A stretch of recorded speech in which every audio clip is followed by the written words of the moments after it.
الرحمن الرحيم نحمده ونصلي على رسوله الكريم أما بعد أعوذ بالله من الشيطان الرجيم بسم الله الرحمن الرحيم يا أيها الذين آمنوا كتب عليكم الصيام كما كتب على الذين من قبلكم لعلكم تتقون وقال الله تبارك وتعالى وما أنفقتم من شيء فهو يخلفه وهو خير الرازقين صدق اللہ العظیم۔ بزرگان محترم اور عزیز دوستو، اللہ پاک کا بے پناہ کرم اور احسان ہے کہ اللہ تعالیٰ نے اپنے فضل و کرم سے ہمیں پھر رمضان کا مبارک مہینہ عطا فرمایا۔ حضور پاک صلی اللہ علیہ وسلم نے اس رمضان کے مہینے کی اہمیت کے پیش نظر رمضان کے آنے سے پہلے ایک خطبہ دیا تھا، جس میں کچھ خاص باتیں آپ نے اپنی امت کو بتائی تھی۔ پہلی بات یہ تھی کہ تم پر ایک مہینہ آ رہا ہے جو بڑی خیر و برکت والا ہے۔ اس کا پہلا عشرہ رحمت ہے، دوسرا عشرہ مغفرت ہے، اور تیسرا عشرہ جہنم سے نجات اور خلاصی ہے۔ یہ مہینہ صبر کا ہے اور صبر کا بدلہ جنت ہے۔ یہ مہینہ غمخواری کا ہے، ہمدردی اور خیرخواہی کا ہے۔ اس مہینے میں مومن کا رزق بڑھا دیا جاتا ہے۔ نبی کریم صلی اللہ علیہ وسلم نے اسی کے ساتھ ایک بات یہ بھی ارشاد فرمائی کہ اس میں نفل عبادتوں کا ثواب فرض کے برابر اور ایک فرض کا ثواب 70 فرض کے برابر اللہ پاک عطا کرتے۔ اس امت پر اللہ پاک کے بے پناہ احسانات ہیں۔ قرآن کریم کی جس آیت کی میں نے تلاوت کی ہے اس میں 3 باتیں۔ ایک تو یہ کہ اس مہینے کا روزہ فرض ہے، یہ روزہ اللہ نے فرض کیا ہے۔ فرض ہونے کا مطلب یہ ہے کہ ہر بالغ مرد عورت پر جو صاحب ایمان ہو اور عاقل ہو اس پر روزہ فرض ہے۔ جو دیوانہ یا پاگل ہے اس پر روزے فرض نہیں ہے۔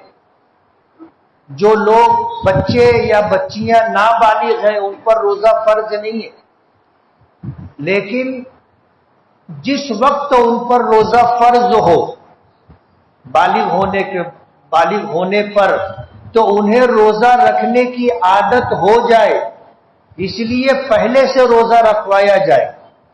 جیسے نماز بھی کب فرض ہوتی ہے؟ جب بچے یا بچی بالغ ہو جائیں تب۔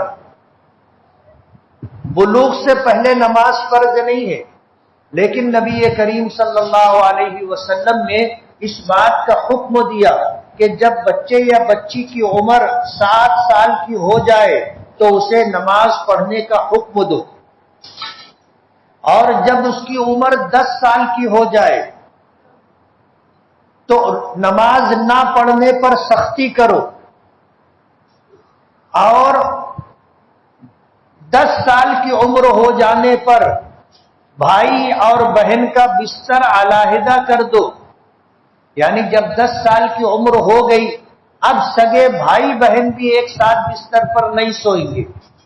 نبی کریم صلی اللہ علیہ وسلم نے معاشرے، سماج اور ذاتی عزت نفس کو پیش نظر رکھ کر کے 10 سال کی عمر میں نماز نہ پڑھنے پر سختی کرنے کا اور بستر علیحدہ کر دینے کا حکم دیا ہے کہ اب بھائی بہن 10 سال کی عمر ہو گئی ہے ایک بستر پر ساتھ میں نہیں سوئیں گے۔ تو جس طرح نماز کے لیے پہلے سے تاکید کی گئی، اسی طرح روزے کا بھی حکم ہے کہ یہ فرض تو کب ہوگا؟ جب بچہ یا بچی بالغ ہوں گے، لیکن روزے کی عادت پڑ جائے اس لیے پہلے سے ان کو روزہ رکھوانا چاہیے۔ تو اس آیت میں پہلی بات یہ ہے کہ روزہ فرض ہے۔ دوسری بات یہ فرمائی گئی کہ یہ روزہ تم سے پہلے پچھلی امتوں پر بھی فرض کیا گیا تھا، اس لیے روزہ کوئی ایسا عمل نہیں ہے جس کو کرنا ناممکن ہو.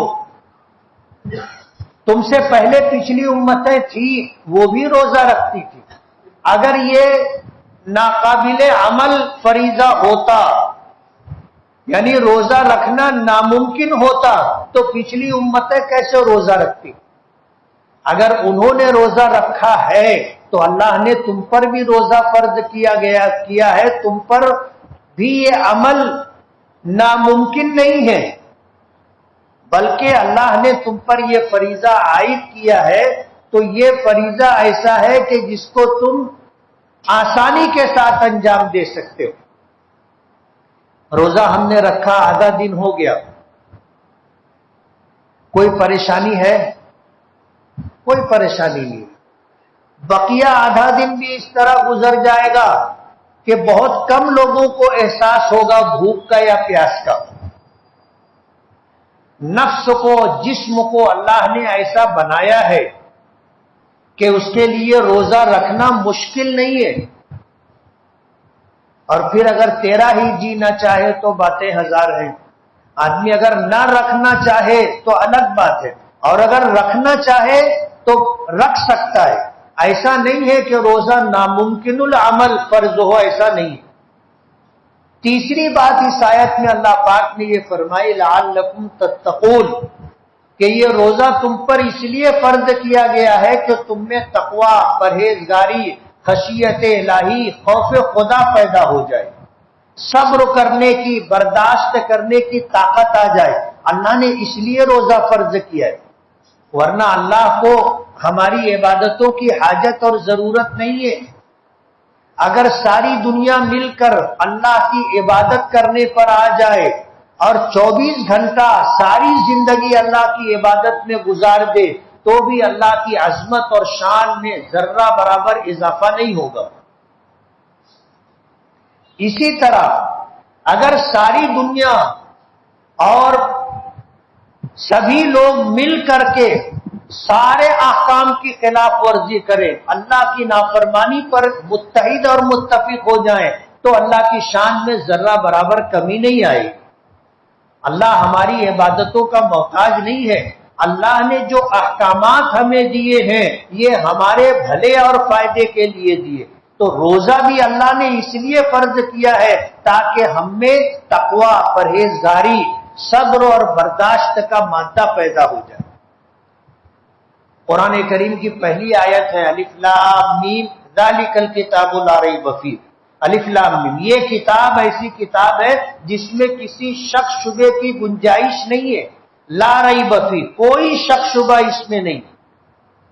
ھدی للمتقین، یہ کتاب متقیوں کے لیے ہدایت کا سبب اور ذریعہ ہے. قرآن کریم اللہ نے اس لیے نازل کیا ھدی للناس، تمام دنیا انسانیت کی ہدایت کے لیے. لیکن اللہ کے اس کتاب سے، قرآن کریم کی آیات سے فائدہ وہی اٹھاتا ہے جس میں تقوی ہو. ھدی للمتقین، جس میں تقوی ہوگا وہی اس سے فائدہ مکمل طریقے سے اٹھا سکتا ہے. ورنہ کتاب ہے، جو لوگ ایمان سے محروم ہیں وہ محروم ہیں، اور جو صاحب ایمان ہیں وہ بھی اگر اللہ کے حکموں پر عمل کرنا چاہیں تو ضروری ہے کہ ان میں بھی تقوی، پرہیزگاری ہو، تبھی قرآن کریم پر، دین و شریعت پر مکمل عمل کرنا آسان ہوگا. اور اگر آدمی میں تقوی نہیں ہے تو پھر اللہ کے احکامات کو بجا لانا اور اللہ کی نافرمانیوں سے اپنے آپ کو روکنا مشکل ہو جاتا ہے. اللہ کا بے پناہ کرم اور احسان ہے کہ اللہ نے ہمیں نوازا ہے. ہم پر اللہ کا پہلا احسان یہ ہے کہ ہم کو عدم سے وجود عطا کیا. اگر ہم اس دنیا میں نہیں ہوتے تو نماز روزہ پڑھ سکتے تھے. دوسرا احسان یہ ہے کہ اللہ نے جب ہمیں وجود عطا کیا تو ہمیں انسان بنایا. اگر اللہ انسان نہ بناتا گدھا گھوڑا بیل اگر بنا دیا ہوتا تو کیا ہم روزہ رکھ سکتے تھے؟ نماز پڑھ سکتے تھے؟ انسان بنانے کے بعد اللہ کا تیسرا احسان یہ ہے کہ اللہ نے ہمیں ایمان کی دولت عطا کی. اللہ کی طرف سے ایمان کی نعمت ملنے کی وجہ سے آج ہم اللہ کے حکموں کو مانتے ہیں اور اللہ کے حکموں پر عمل کرنے کی کوشش کرتے ہیں اور عمل کرتے ہیں. چوتھا احسان اللہ پاک کا یہ ہے کہ اللہ پاک نے ہماری ہدایت کے لیے انبیاء کرام علیہم الصلاۃ والسلام کو بھیجا. انبیاء کرام اللہ کے رسول آئے، انہوں نے ہمیں اللہ کی رضا حاصل کرنے کا راستہ بتایا کہ اللہ کی رضا کیسے حاصل کی جائے گی. پانچواں احسان اللہ پاک کا یہ ہے کہ اللہ پاک نے ہمیں مکمل شریعت عطا کی ہے. قرآن کریم میں ہے نماز پڑھو. اگر نبی کریم صلی اللہ علیہ وسلم کے ذریعے ہمیں نماز پڑھنے کا مکمل طریقہ نہ دیا گیا ہوتا تو ہم میں سے ہر آدمی کی نماز الگ الگ ہوتی. اگر ہمیں مکمل نماز نہ بتائی گئی ہوتی، نہ سکھایا گیا ہوتا، وضاحت اگر نہیں کی گئی ہوتی تو ہم نماز کیسے پڑھتے؟ ظاہر بات ہے ہر آدمی اپنے طور پر نماز کی تشریح کرتا تو ہر ایک کی نماز الگ الگ ہوتی. اللہ نے ہمیں مکمل دین عطا کیا ہے. اللہ پاک کا چھٹا احسان یہ ہے کہ اللہ پاک نے ہمیں توفیق عطا کی. کوئی بھی عمل اللہ کی توفیق کے بغیر نہیں ہوتا.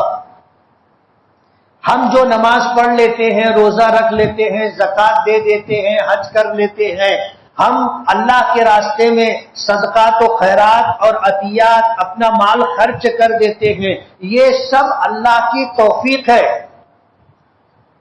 اگر اللہ توفیق نہیں دیتا تو ہم ایک سجدہ بھی نہیں کرتے. ظاہر بات ہے آدمی اپنی خواہشات، اپنی چاہتوں کے مطابق جینا چاہتا ہے. یہ تو اللہ کی توفیق ہے کہ اپنی چاہتوں کو، خواہشات کو ہم ایک کنارے کر کے، اس کو دبا کر کے اللہ کے حکموں کو پورا کرتے ہیں. یہ اللہ پاک کی توفیق ہے. ایک شخص نے اپنا معمول بنا لیا تھا، ہر وقت اللہ اللہ اللہ اللہ پڑھتا رہتا تھا. شیطان نے اس کے دل میں وسوسہ ڈالا، اتنے دنوں سے تو اللہ اللہ کر رہا ہے، کچھ ملا؟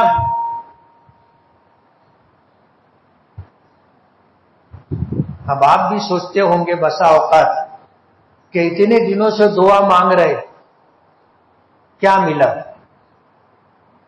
لوگ کبھی کبھار حالات کا شکار ہو کر کے جب آتے ہیں تو ان کی زبان سے بھی ایسے جملے نکلتے ہیں، نماز بھی پڑھتا ہوں، تلاوت بھی کرتا ہوں، اس کے بعد ایسے حالات، میرے بس میں جتنا ہے میں تو سب کرتا ہوں.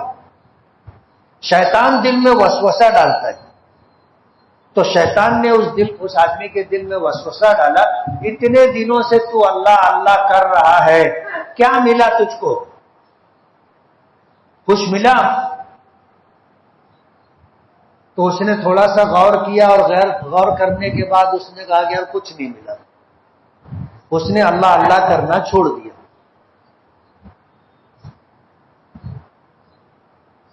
اللہ پاک نے اس کے لیے ہدایت کا فیصلہ کیا تھا. کسی اللہ والے سے ملاقات ہو گئی تو اس نے اپنی بات رکھی کہ پہلے میں اللہ کا بہت ذکر کیا کرتا تھا، اب نہیں. تو پوچھا کیوں بند کر دیا؟ کہا کہ ایسا خیال دل میں آیا کہ اتنے دنوں سے میں اللہ اللہ کرتا ہوں، کچھ ملا؟ کچھ نہیں ملا تو میں نے بند کر دیا. انہوں نے کہا کہ اللہ کے بندے، اللہ کا نام لینا ہی تیرے لیے اللہ پاک کی طرف سے توفیق مدد ملنا ہے، ورنہ اللہ تیرے نام لینے کے محتاج نہیں ہے. ہم کسی کے پاس گئے، کسی صاحب ثروت، کسی امیر، کسی سخی، کسی ہمدرد اور خیرخواہ کے پاس گئے، ہم نے جا کر کے اس کی خوبیاں بیان کی کہ آپ بہت نیک آدمی ہو، بہت سخی آدمی ہو، بہت ایسے ہو ویسے ہو۔ اگر اس کو تمہارا آنا اور تمہاری ان باتوں کا تذکرہ کرنا اچھا لگے گا تو تمہیں دوبارہ آنے دے گا، اور اگر اسے اچھا نہیں لگے گا تو وہ کیا کرے گا کہ ٹھیک ہے چلو باہر نکلو، منع کر دے گا، اس کو آنے مت دینا۔ یہی حال اللہ پاک کا ہے۔ جب ہم اللہ کو یاد کرتے ہیں تو دوبارہ اللہ کو پسند ہے تو اللہ نے دوبارہ ہمیں یاد کرنے کی توفیق دی۔ اللہ کے گھر میں ہم آئے، ہمارا آنا اللہ کو پسند ہے، اللہ دوبارہ آنے کا موقع دے گا۔ کسی اللہ والے سے کسی نے پوچھا تھا کہ میں نماز پڑھتا ہوں قبول ہوئی کہ نہیں ہوئی، تلاوت کرتا ہوں قبول ہوئی کہ نہیں ہوئی، روزہ رکھتا ہوں قبول ہوئی کہ نہیں ہوئی، عمرہ کرتا ہوں، حج کرتا ہوں، مسجد بنواتا ہوں، مدرسے میں چندہ دیتا ہوں، اللہ کی بارگاہ میں میرا یہ عمل قبول ہے یا نہیں؟ انہوں نے فرمایا کہ اپنے عمل کی قبولیت کی علامت یہ ہے کہ دوبارہ اس عمل کو اللہ ہمیں کرنے کی توفیق دے۔ نماز کے بعد دوسری نماز کے لیے آنا پہلی نماز کے قبول ہونے کی علامت ہے۔ روزہ رکھنے کے بعد دوبارہ روزہ رکھنا پہلے روزے کے قبول ہونے کی علامت ہے۔ زکوٰۃ دے کر کے اللہ کے راستے میں خرچ کر کے دوبارہ خرچ کرنے کی توفیق کا ملنا پہلی مرتبہ خرچ کیے ہوئے عمل کی قبولیت کی علامت ہے۔ ایک عمرے کے بعد دوسرا عمرہ کرنا، ایک حج کے بعد دوسرا حج کرنا حج اور عمرے کی قبولیت کی علامت ہے۔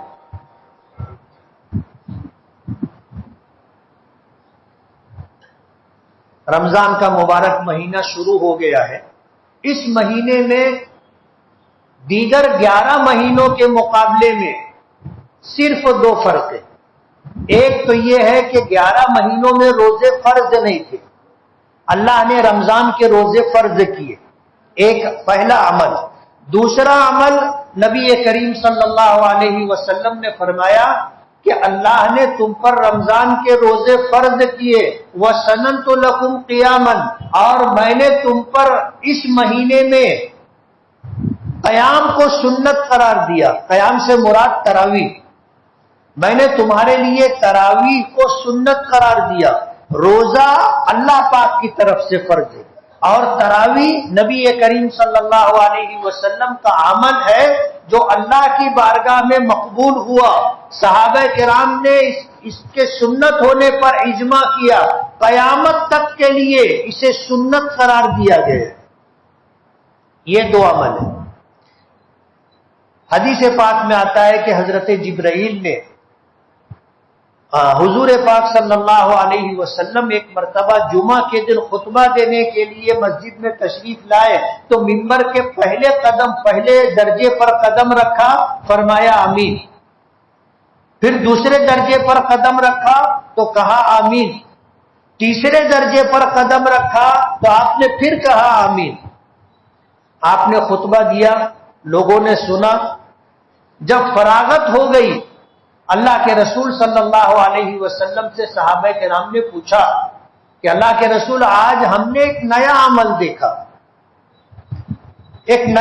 دیکھا، کہ آپ نے منبر کے پہلے درجے پر قدم مبارک رکھا تو فرمایا آمین، پھر دوسرے پر اور پھر تیسرے پر آپ نے آمین کہی، ہم نے کبھی آپ سے سنا نہیں تھا۔ تو حضور نے فرمایا کہ جب میں نے پہلے درجے پر قدم رکھا تو جبرائیل آئے اور انہوں نے بددعا دی کہ ہلاک ہو وہ شخص جس کے سامنے آپ کا نام نامی آئے، آپ کا ذکر مبارک ہو اور وہ آپ پر درود نہ بھیجے۔ تو میں نے کہا آمین۔ بعض روایتوں میں آتا ہے کہ حضور نے فرمایا کہ جبرائیل نے مجھ سے کہا کہ آمین کہو، تو میں نے آمین کہی۔ جب دوسرے درجے پر قدم رکھا تو جبرائیل نے بددعا دی، ہلاک ہو وہ شخص جو اپنے ماں باپ کو یا دونوں میں سے کسی ایک کو بڑھاپے کی حالت میں پائے اور ان کی خدمت کر کے جنت نہ حاصل کر لے۔ تو میں نے کہا آمین۔ تیسرے درجے پر جب میں چڑھا تو جبرائیل نے بددعا دی کہ ہلاک ہو وہ شخص جو رمضان کا مبارک مہینہ پائے اور پھر بھی اس کی مغفرت نہ ہو. تو میں نے کہا آمین. 3 باتیں ہیں. حضور کا نام آئے، درود نہ پڑھا جائے، جبرائیل کی بددعا ہے کہ اللہ اس کو ہلاک کر دے. دوسرا، ماں باپ ہیں یا دونوں میں سے کوئی ایک ہے اور بڑھاپے کی حالت میں ہے اور ہم نے ان کو راضی نہیں کیا، ہم نے ان کی خدمت، ان کی اطاعت اور فرما برداری نہیں کی، وہ ہم سے ناراض رہے تو ہماری مغفرت نہیں ہوگی. جبرائیل نے بددعا دی کہ اللہ ہلاک کر دے. تیسرا عمل، رمضان کا مبارک مہینہ ملا اور مغفرت نہ ہو.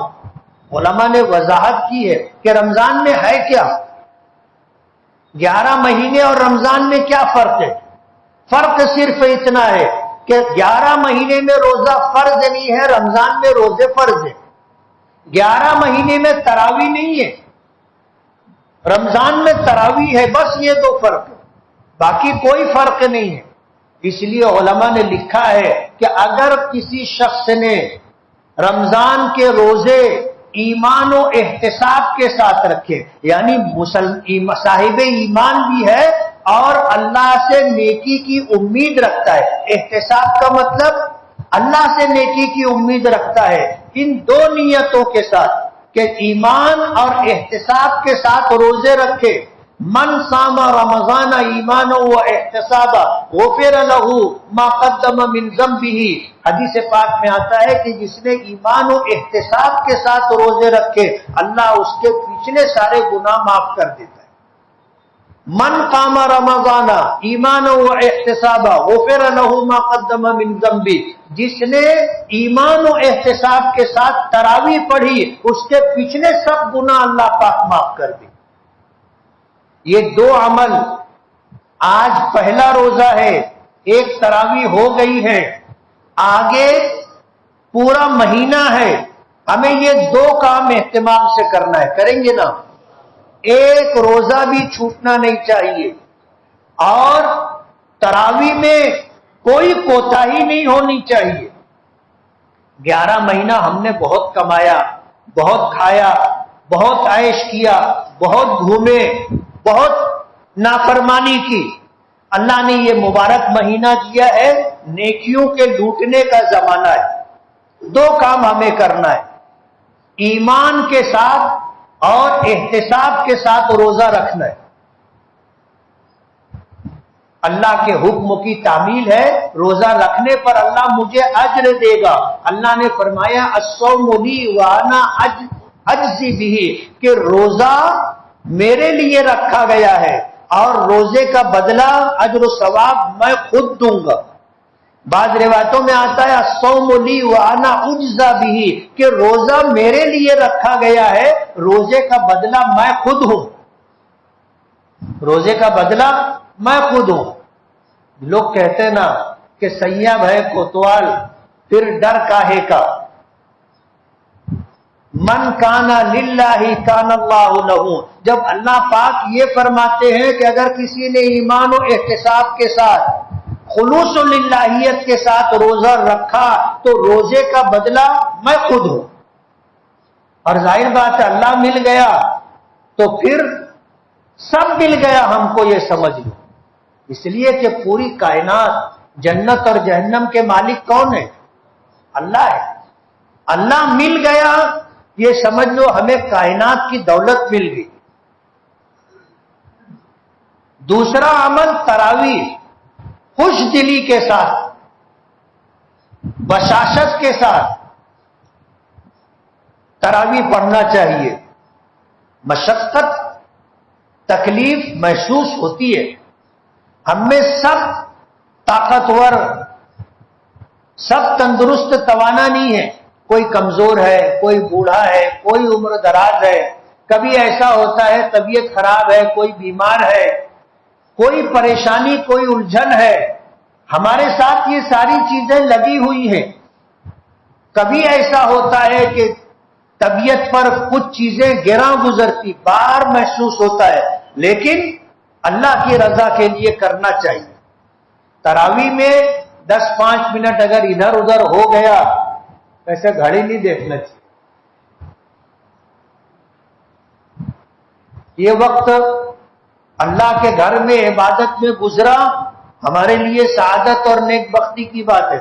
اگر 5-10 منٹ پہلے تراویح ختم ہو جاتی تو بھی تو یہ وقت جو ہے مسجد کے باہر گزر جاتا کہ رکا رہتا۔ ظاہر بات اگر 5-10 منٹ پہلے آپ فارغ ہو جاتے تو کہاں جاتے؟ باہر جاتے، اور یہ وقت آپ کا مسجد کے باہر گزرتا۔ وہ وقت جو اللہ کے گھر میں گزر جائے وہ بہتر ہے اس وقت سے جو وقت اللہ کے گھر کے باہر گزرے۔ وہ وقت ہمارے لیے بہتر ہے جو عبادت میں گزر جائے اس وقت سے جو بغیر عبادت کے گزر رہا ہے۔ اس لیے اس مہینے میں یہ 2 عمل ہے۔ ایک تیسرا عمل جو ہم لوگوں نے اپنے طور پر اختیار کیا ہے کہ زکوٰۃ، صدقات، عطیات کی ادائیگی کے لیے ہم رمضان کے مہینے کو پسند کرتے ہیں اور رمضان کے مہینے میں ہم یہ عمل کرتے ہیں۔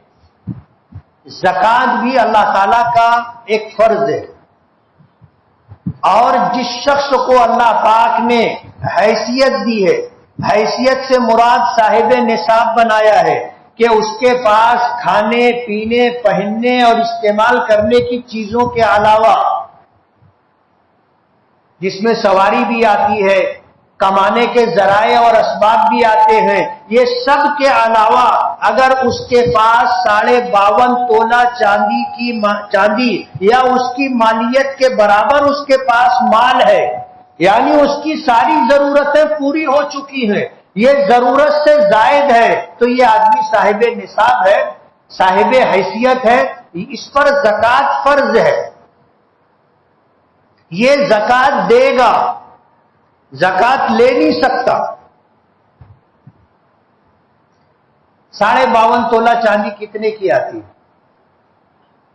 آج 1000 روپیہ اگر پکڑ لیتے ہیں تو 1000 روپیہ پکڑ لینے سے کسی کے پاس اگر 50,000 52,000 روپیہ ہے جو اس کی ضرورت سے زائد ہے تو یہ صاحب حیثیت اور صاحب نصاب ہے، اس پر زکوٰۃ فرض ہے۔ یہ اپنے اس 50,000 روپیے کی زکوٰۃ دے گا، یہ دوسروں سے زکوٰۃ لے نہیں سکتا۔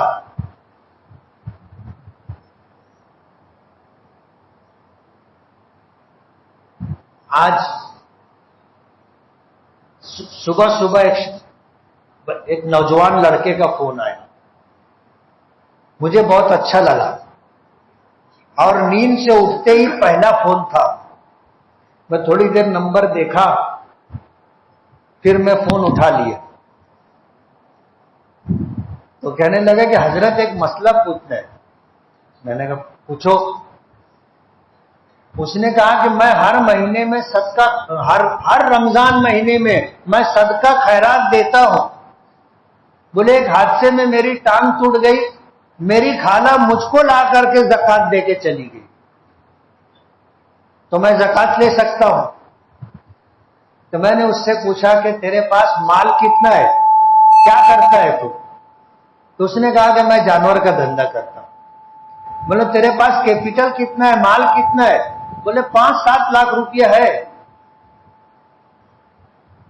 بولے تو زکوٰۃ لے نہیں سکتا؟ بولے یہی چیز مجھ کو کھٹک رہی تھی، میں سوچا کہ آپ سے پوچھ لوں۔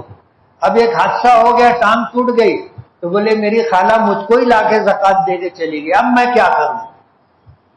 میں نے کہا تو زکوٰۃ لے نہیں سکتا، یہ جو پیسہ اس نے تجھ کو دیا ہے تیری خالہ کی طرف سے زکوٰۃ کی نیت کر کے تو کسی مستحق اور غریب کو دے دے تو تیری خالہ کی زکوٰۃ ادا ہو جائے گی، اور اگر تو اپنے پاس رکھ لیا تو ان کی زکوٰۃ ادا نہیں ہوگی۔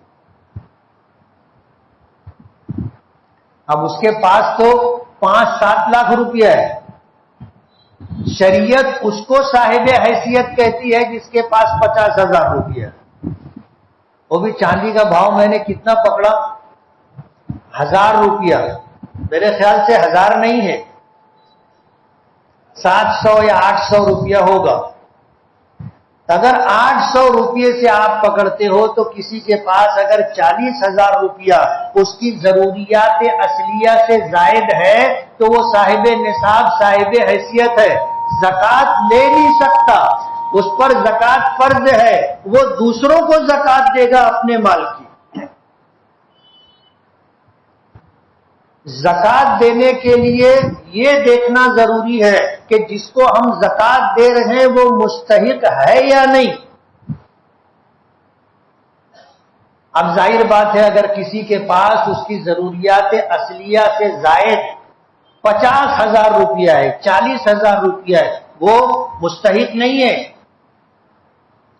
آپ اگر اس کو زکوٰۃ دو گے تو آپ کی زکوٰۃ ادا نہیں ہوگی۔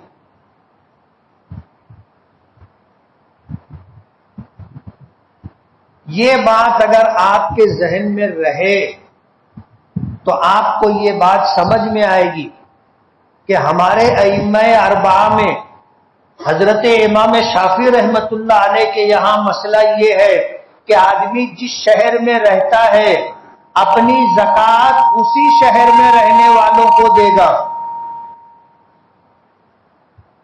جیسے میں مالیگاؤں کا ہوں تو میں مالیگاؤں کے لوگوں کو زکوٰۃ دوں گا، میں دھولیا اور سٹانا رہنے والوں کو زکوٰۃ نہیں دے سکتا۔ یہ امام شافعی رحمت اللہ علیہ کے یہاں ہے۔ امام اعظم ابو حنیفہ رحمت اللہ علیہ کے یہاں یہ شرط نہیں ہے، لیکن شرط یہ ہے کہ مستحق ہونا چاہیے جس کو ہم زکوٰۃ دے رہے ہیں۔ امام شافعی رحمت اللہ علیہ کے پیش نظر بات یہ ہے کہ آدمی اپنے شہر کے لوگوں کو کہیں نہ کہیں کسی نہ کسی درجے میں تو پہچان لیتا ہے، اندازہ لگا لیتا ہے کہ بھئی یہ کون ہے، کہاں رہتا ہے، کیا کرتا ہے، کتنے بچے ہیں، اس کے پاس گھر ہے نہیں ہے، آدمی خود نہ خود تو اندازہ ہو جاتا ہے۔ یہی بات پیش نظر ہے۔ اسی لیے نبی کریم صلی اللہ علیہ وسلم سے جب حضرت زینب نے مسئلہ پوچھا تھا، یہ وہ زینب ہے جو حضرت عبداللہ ابن مسعود رضی اللہ تعالی عنہ کی بیوی تھی، کہ میں اگر زکوٰۃ اپنے قریبی رشتہ داروں کو دیتی ہوں تو کیسا ہے؟ حضور نے فرمایا اس میں دگنا اجر ہے۔ ایک تو تم نے جس کو زکوٰۃ دی ہے اس کے بارے میں تمہیں معلومات ہے کہ یہ مستحق ہے کہ نہیں ہے، مستحق ہے، تم نے زکوٰۃ دی، زکوٰۃ دینے کا ایک ثواب۔ دوسرا ثواب یہ اپنا رشتہ دار ہے، صلہ رحمی تم کر رہے ہو، اس لیے اس پر اللہ مزید تمہیں اجر دے گا، یعنی جو زکوٰۃ تم غیر رشتہ دار کو دیتے، رشتہ دار کو دینے میں ڈبل ثواب۔ اسی طرح آپ نے دیکھا کہ کون زیادہ مستحق ہے، آپ نے زیادہ مستحق کو اگر زکوٰۃ دی ہے تلاش کر کے، تحقیق کر کے، آپ کو اس میں زیادہ اجر و ثواب ملے گا۔ ہمارے مدرسے، ہمارے شہر کے جو مدارس ہیں اور ہمارے شہر کے جو رہنے والے لوگ ہیں وہ اول درجے میں مستحق ہے۔ میں نے پچھلے ہفتوں میں یہ بات کہی کہ جمعیت علماء نے رجب کے مہینے میں جو مدارس کے لوگوں کو سفرا کو تصدیق دی تھی وہ 800 سے زیادہ تھی، لیکن جب ہمیں مختلف ذرائع سے شکایتیں ملنے لگی تو ہم نے انکوائری شروع کی، اور اس انکوائری کے پیش نظر جب ہم نے کچھ معاملات طے کیے کہ ان کے پاس مدرسے کا رجسٹریشن ہونا چاہیے، ان کے پاس مدرسہ کیسا ہے، عمارت ہے، مطبخ ہے نہیں ہے، ان کے پاس جو ہے دارالعلوم رابطے کی سند ہے، ان کے پاس مقامی جمعیت علماء کی تصدیق ہے، ان کا سالانہ حساب آڈٹ ہوتا ہے نہیں ہوتا ہے، ہم نے جب انکوائری شروع کی تو دکھ کے ساتھ کہنا پڑتا ہے کہ آدھے سے زیادہ لوگ مستحق کے زکوٰۃ نہیں نکلے۔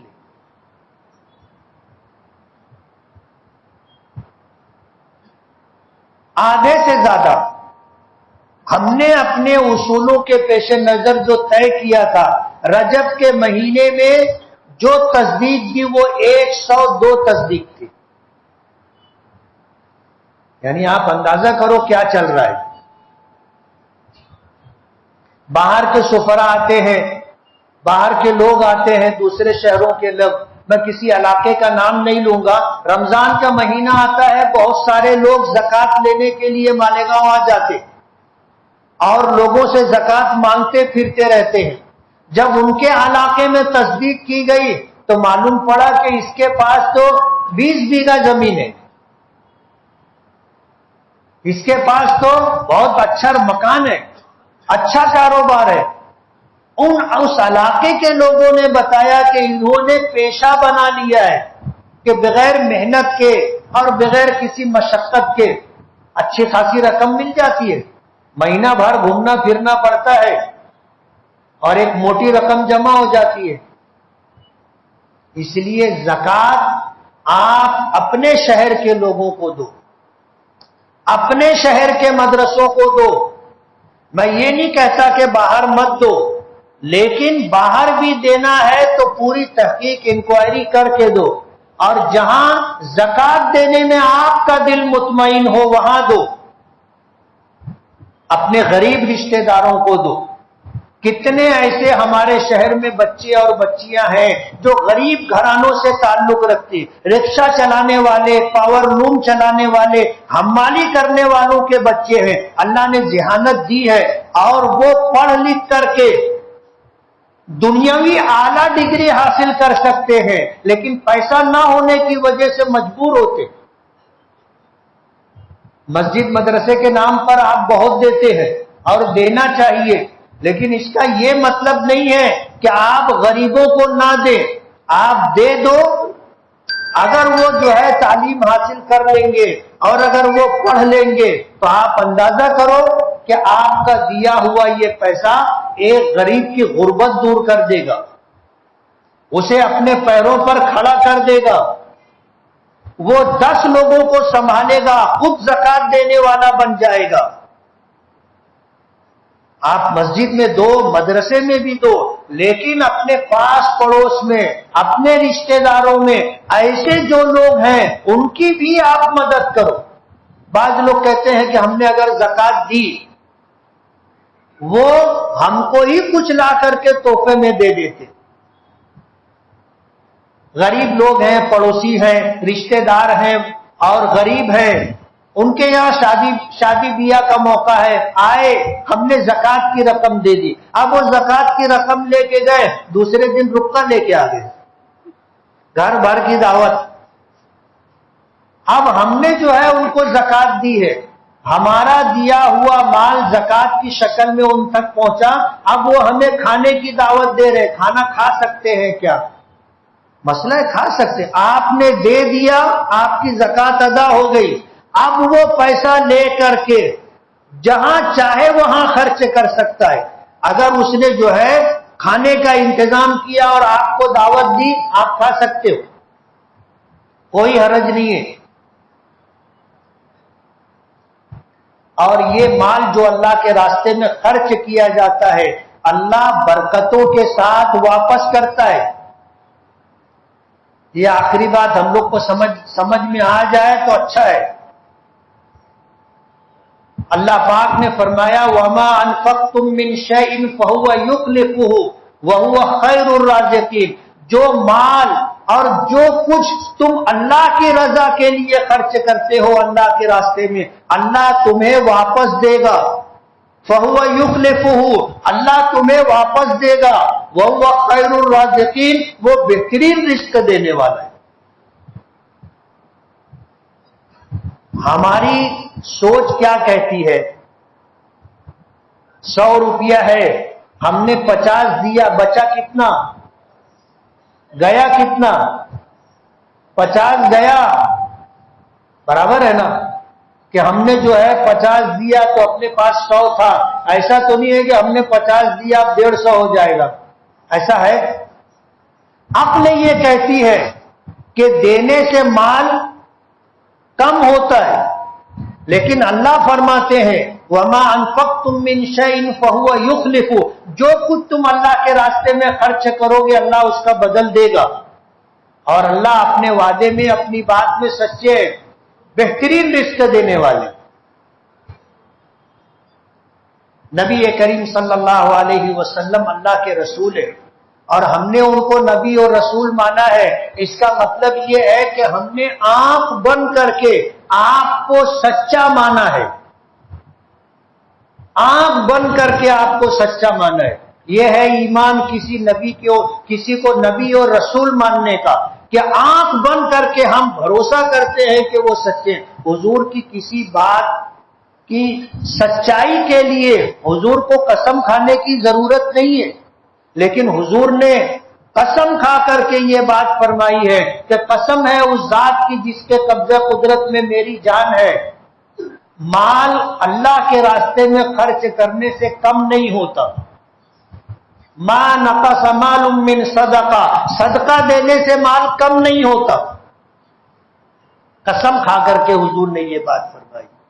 لیکن آپ کو سمجھ میں آ جائے، اللہ نے قرآن کریم میں ایک مثال دی ہے، مثل الذین ينفقون اموالهم فی سبیل اللہ کمثل حبۃ انبتت سبع سنابل وفی کل سنبلۃ مئۃ حبۃ واللہ یضاعف لمن یشاء۔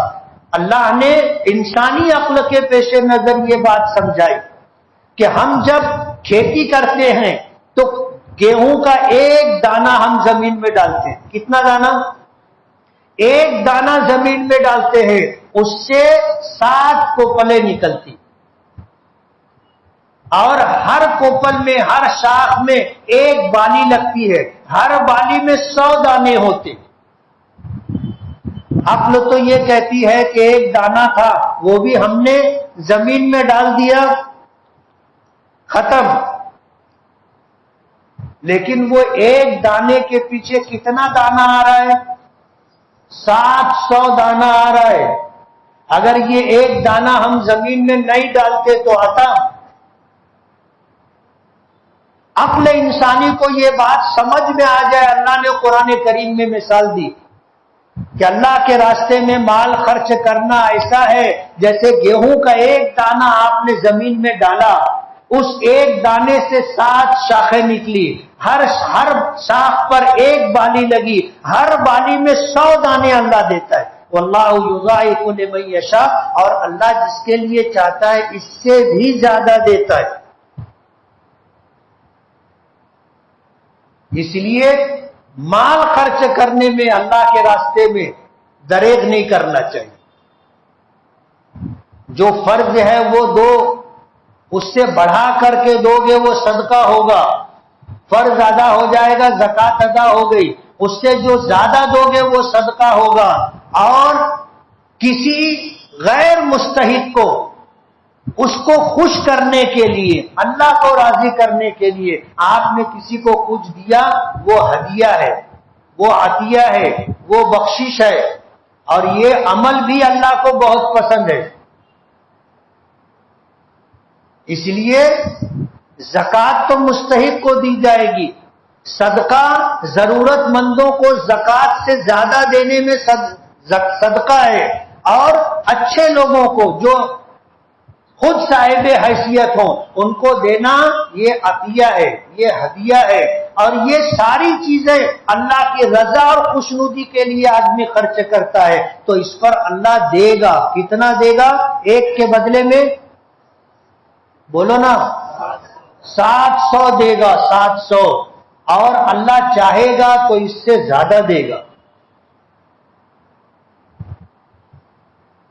اس لیے اپنے شہر پر خاص توجہ دو، اپنے شہر کے غربا کو، مستحقین کو آپ تلاش کر کے دو، اپنے رشتہ داروں کو اول درجے میں دو۔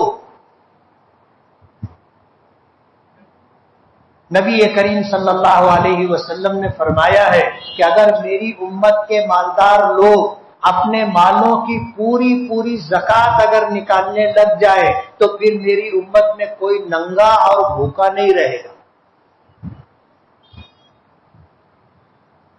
میری امت میں کوئی ننگا اور بھوکا نہیں رہے گا، لوگوں کی بنیادی ضرورتیں پوری ہو جائیں گی۔ اور پھر حضور نے یہ بات ارشاد فرمائی کہ جو آدمی مستحق نہیں تھا، ضرورت مند نہیں تھا، اس کی ضرورت پوری ہو جاتی تھی اور وہ صاحب نصاب، صاحب حیثیت ہونے کے باوجود اگر مال بڑھانے کی نیت سے لوگوں سے مانگتا پھر رہا ہے تو اللہ اسے کبھی مالدار نہیں ہونے دے گا۔ اللہ اس کو محتاج اور ضرورت مند بنا دے گا۔